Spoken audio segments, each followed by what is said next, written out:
The Telltale Heart by Edgar Allan Poe. True, nervous, very, very dreadfully nervous I had been and am, but why will you say that I am mad? The disease had sharpened my senses, not destroyed, not dulled them. Above all was the sense of hearing acute. I heard all things in the heaven and in the earth. I heard many things in hell. How then am I mad? Hearken and observe how healthily, how calmly I can tell you the whole story. It is impossible to say how first the idea entered my brain, but once conceived, it haunted me night and day. Object there was none, passion there was none. I loved the old man. He had never wronged me. He had never given me insult. For his gold I had no desire. I think it was his eye. Yes, it was this. He had the eye of a vulture, a pale blue eye with a film over it. Whenever it fell upon me, my blood ran cold, and so, by degrees, very gradually, I made up my mind to take the life of the old man, and thus rid myself of the eye forever. Now this is the point. You fancy me mad. Madmen know nothing. But you should have seen me. You should have seen how wisely I proceeded, with what caution, with what foresight, with what dissimulation I went to work. I was never kinder to the old man than during the whole week before I killed him. And every night, about midnight, I turned the latch of his door and opened it, oh so gently. And then, when I had made an opening sufficient for my head, I put in a dark lantern, all closed, so that no light shone out. And then I thrust in my head. Oh, you would have laughed to see how cunningly I thrust it in. I moved it slowly, very, very slowly, so that I might not disturb the old man's sleep. It took me an hour to place my whole head within the opening so far that I could see him as he lay upon his bed. Ha! Would a madman have been so wise as this? And then, when my head was well in the room, I undid the lantern, cautiously, oh so cautiously. Cautiously, for the hinges creaked. I undid it just so much that a single thin ray fell upon the vulture eye. And this I did for 7 long nights, every night just at midnight. But I found the eye always closed, and so it was impossible to do the work. For it was not the old man who vexed me, but his evil eye. And every morning when the day broke, I went boldly into the chamber and spoke courageously to him, calling him by name in a hearty tone and inquiring how he had passed the night. So you see, he would have been a very profound old man indeed to suspect that every night, just at 12, I looked upon him while he slept. Upon the 8th night, I was more than usually cautious in opening the door. A watch's minute hand moves more quickly than did mine.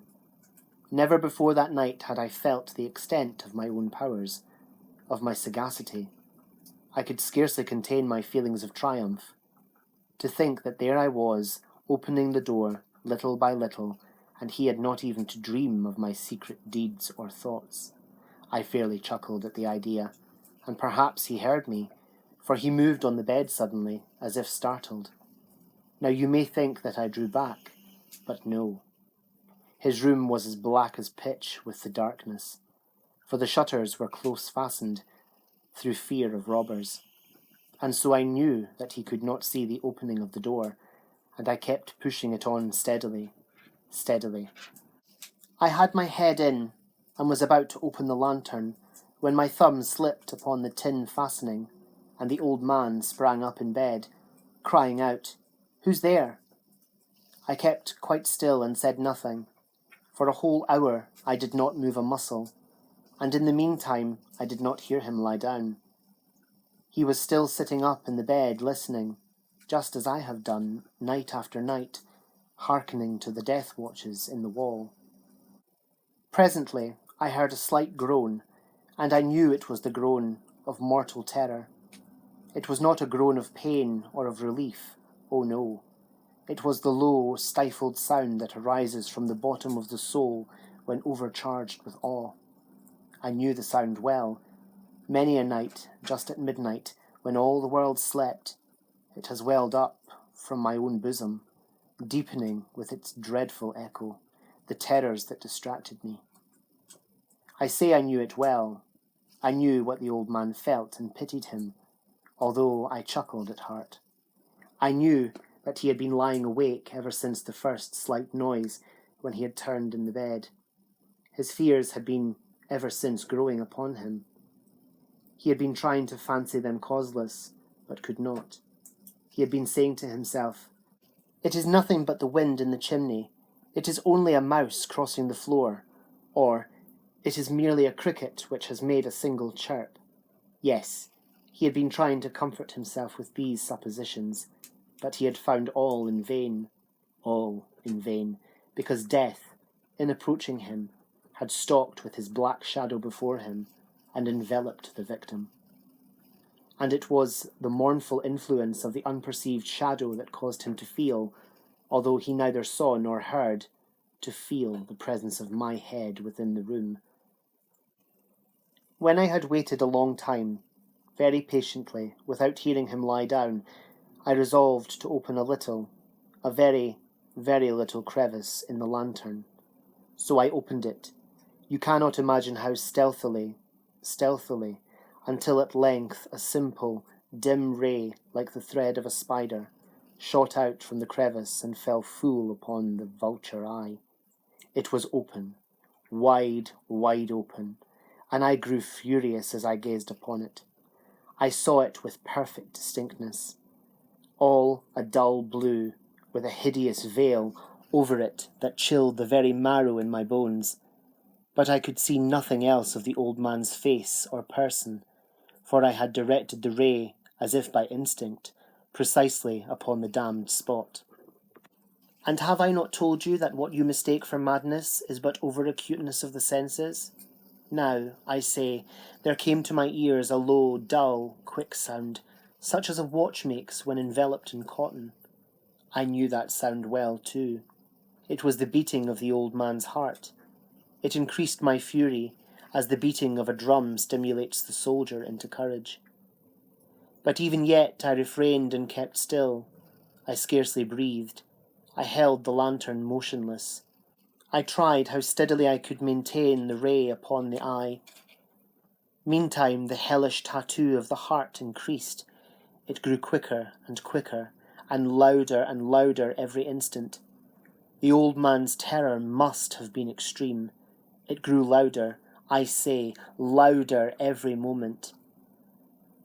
Do you mark me well? I have told you that I am nervous, so I am.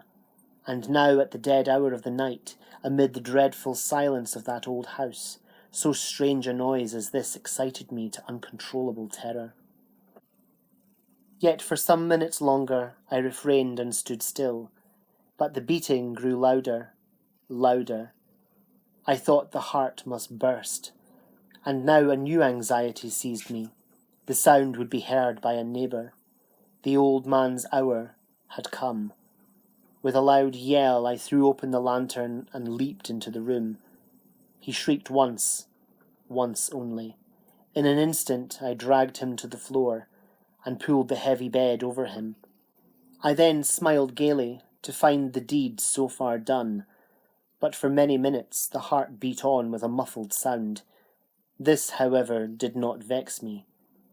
It would not be heard through the wall.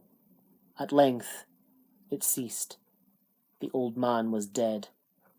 I removed the bed and examined the corpse. Yes, he was stone dead.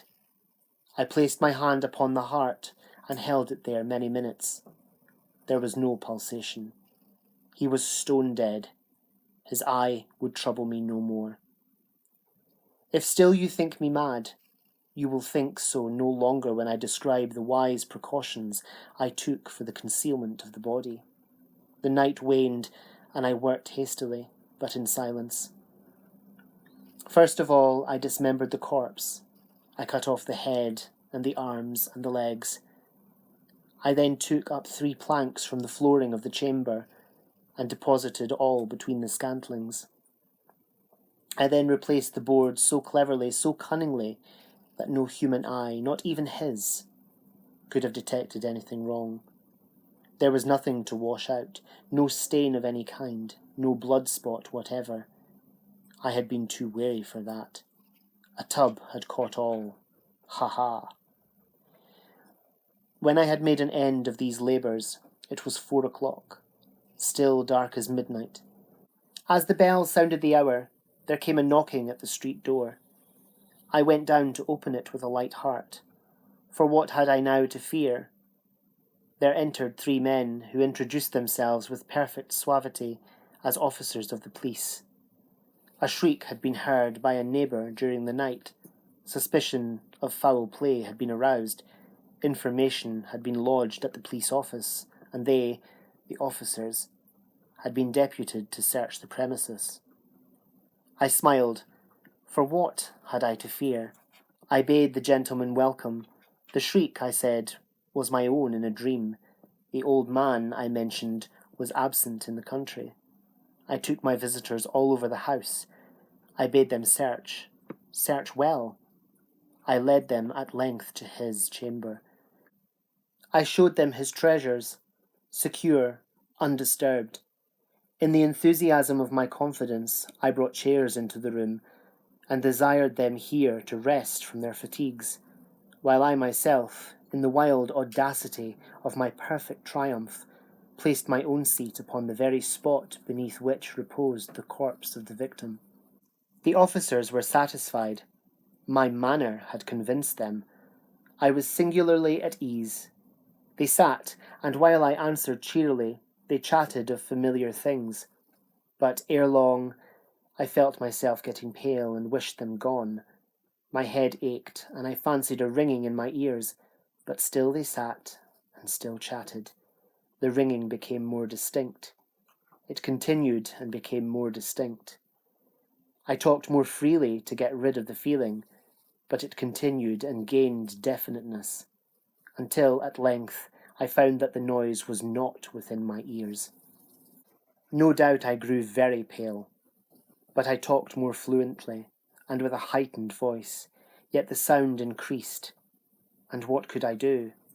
It was a low, dull, quick sound, much such a sound as a watch makes when enveloped in cotton. I gasped for breath, and yet the officers heard it not. I talked more quickly, more vehemently, but the noise steadily increased.